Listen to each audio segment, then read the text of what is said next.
এবার যুদ্ধ বন্ধে নতুন এক শর্ত জুড়ে দিয়েছে ইরান। যুক্তরাষ্ট্র ও ইসরায়েলের সঙ্গে চলমান সংঘাতে ভালো অবস্থানে রয়েছে বলেও দাবি করেছে তেহরান।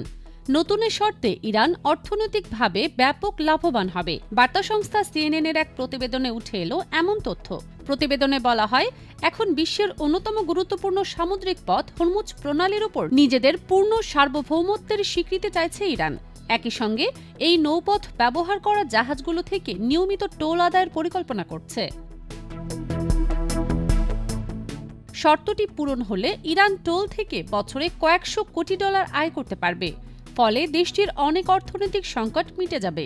ব্লুমবার্গ ইকোনমিক্সের মধ্যপ্রাচ্য বিষয়ক প্রধান দিনা এসফান্দিয়ারি বলেন, বিশ্ব অর্থনীতিকে জিম্মি করা যে কত সহজ ও সস্তা তা ইরান এবার ভালোভাবেই বুঝতে পেরেছে।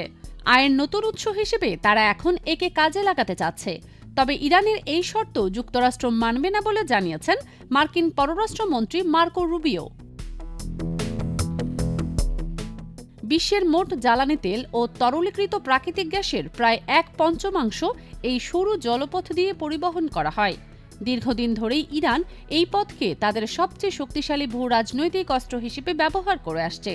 এবারের যুদ্ধেও সেটি খুব ভালোভাবে কাজে লাগাচ্ছে ইরান। ফলে বিশ্ব অর্থনীতিতে ব্যাপক অস্থিরতার সৃষ্টি হয়েছে। আর এই সুযোগটাই দাবি আদায়ের হাতিয়ার বানাতে মরিয়া Tehran. IBTV USA, new York.